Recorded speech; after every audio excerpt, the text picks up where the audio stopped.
Welcome to the Fun Club, a lost jewel of KOAM programming.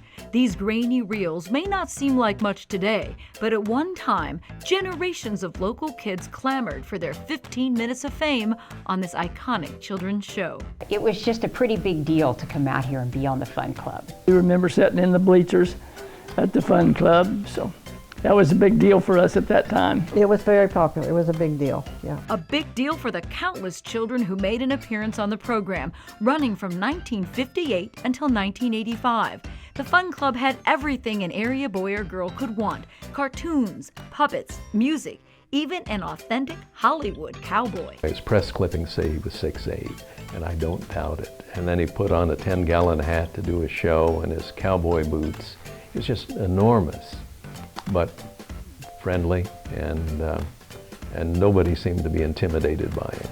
This is Lloyd Andrews, better known by his stage name as Arkansas Slim.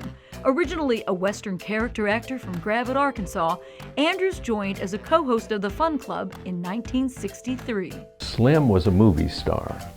He had played in a bunch of two-reelers, sidekick to Tex Ritter and other cowboy stars. And he always rode a mule named Josephine. After Andrews left Hollywood, he brought his trusty steed along with him in the form of Josephine the puppet. I remember Josephine. Was it Josephine the talking mule? One thing you could see is that the little kids really liked to go up and pet Josephine.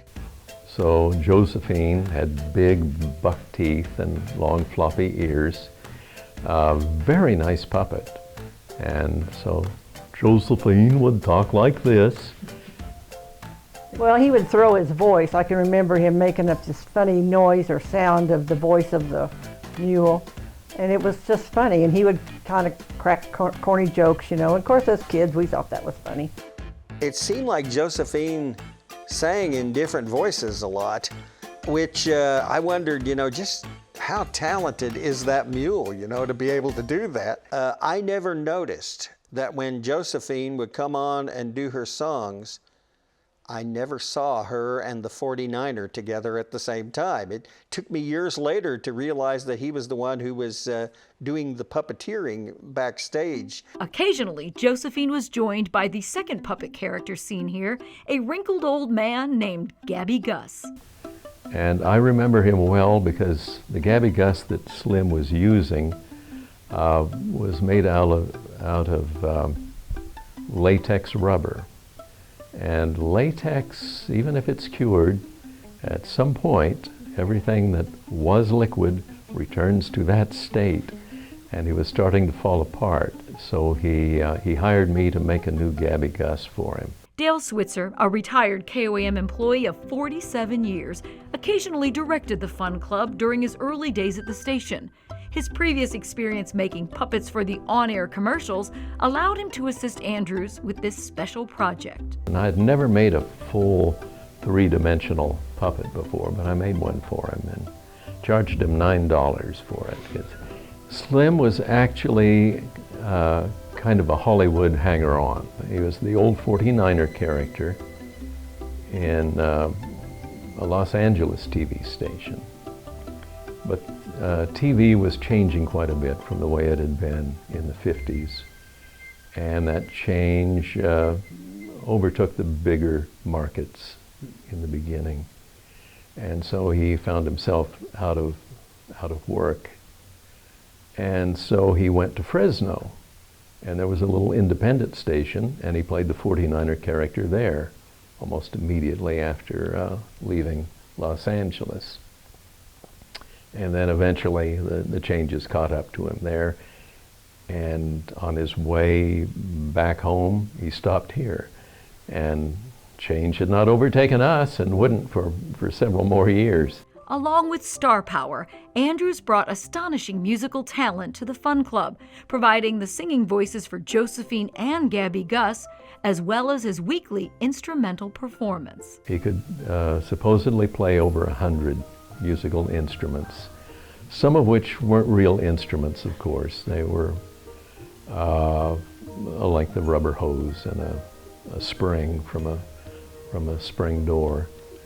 But he could make music out of anything. I want to say guitar or a accordion. He would play, you know, like Bye Bye Blues on his little Farfisa, and then honk the horns and stuff, be his little one-man band self, and we thought he was cool too. And Slim would play that doggone pipe organ. It was a foot pedal pump organ, and he had corncob pipes across the front instead of actual pipes. And so everything was a corny joke.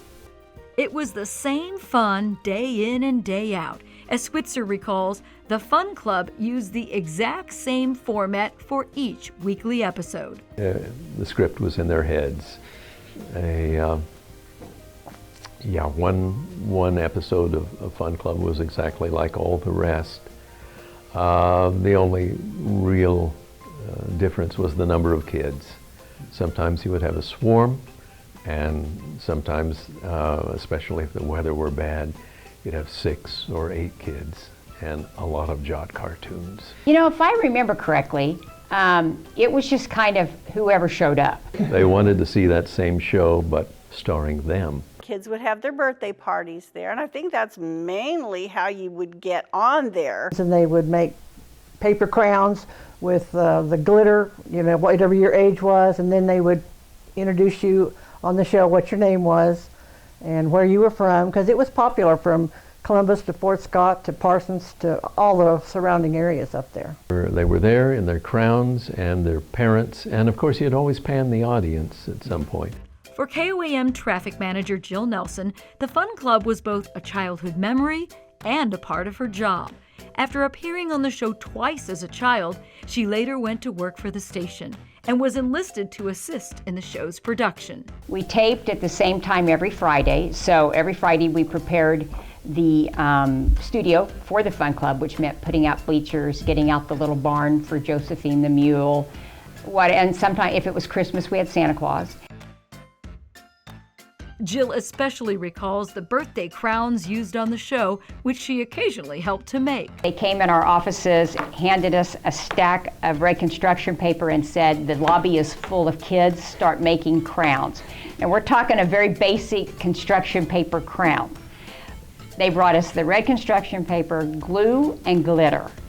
And we started, you would put their age in the middle of the crown, like a 6 or a 5, whatever birthday it was. And we were churning those things out fast. And as the taping began, and they kind of like would hook them behind the kid's head, we noticed the glue and the glitters dripping off of the crowns because we didn't have time to let them dry. We felt terrible, but I don't think the kids noticed.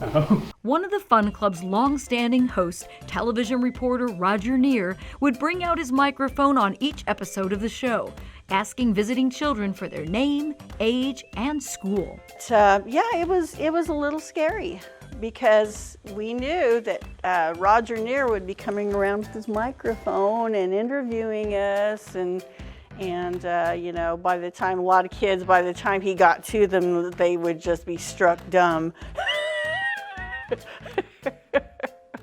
Some of those kids, you never know what they were going to say.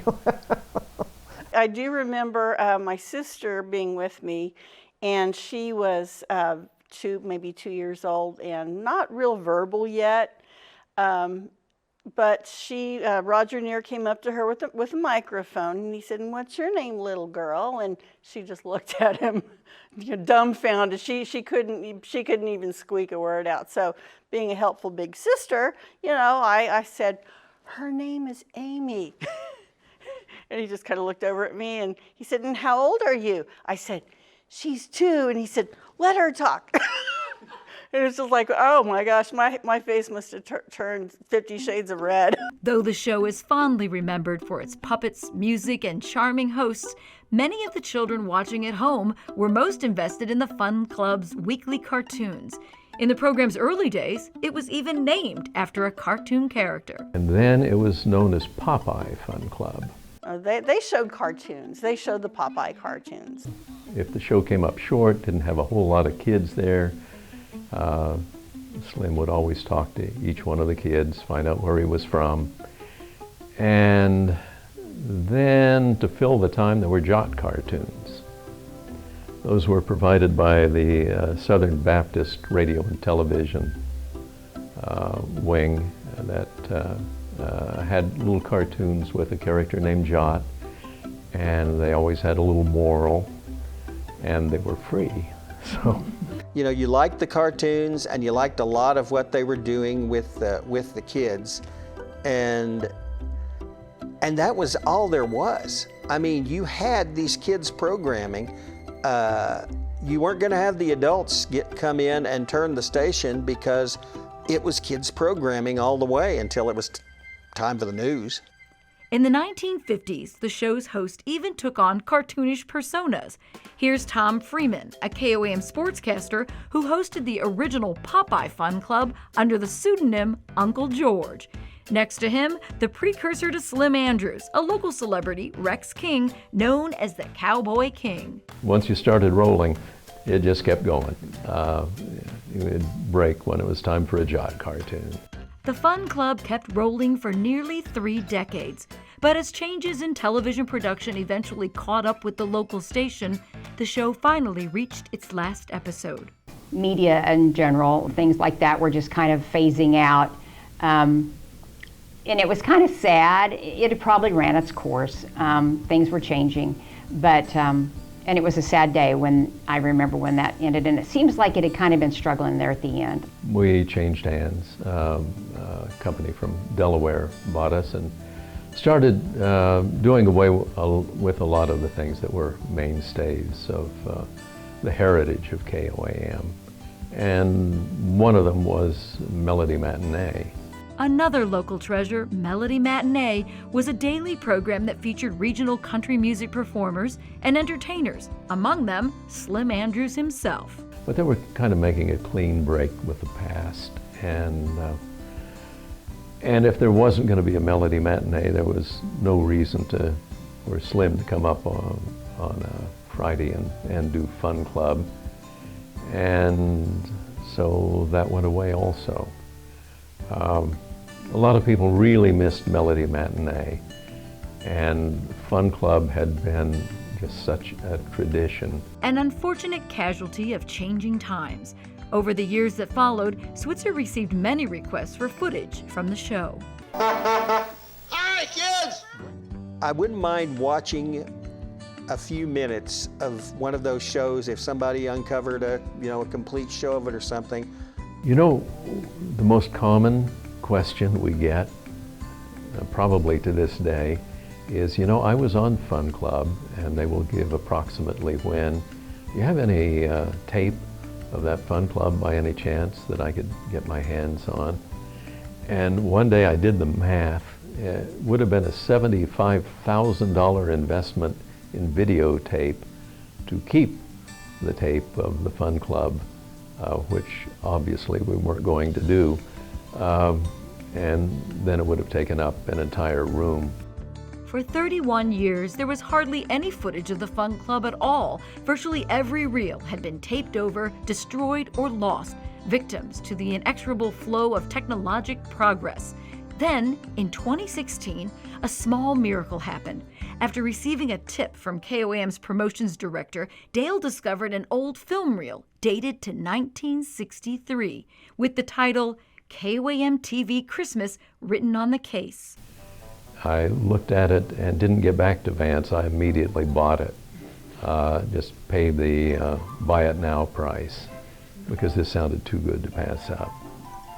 And in the beginning, this was weird, but I had no way of really looking at the film. I did have an old projector, but it was an old projector, and if this were a real find, I didn't want to test it out on the film I had just bought. So I would take a little bit of film and hold it up to a light and a magnifying glass, and oh my God, I couldn't believe what I was seeing. This was like a treasure trove. The faded reels revealed clips from the Fun Club, Melody Matinee, and even a KOAM Christmas party.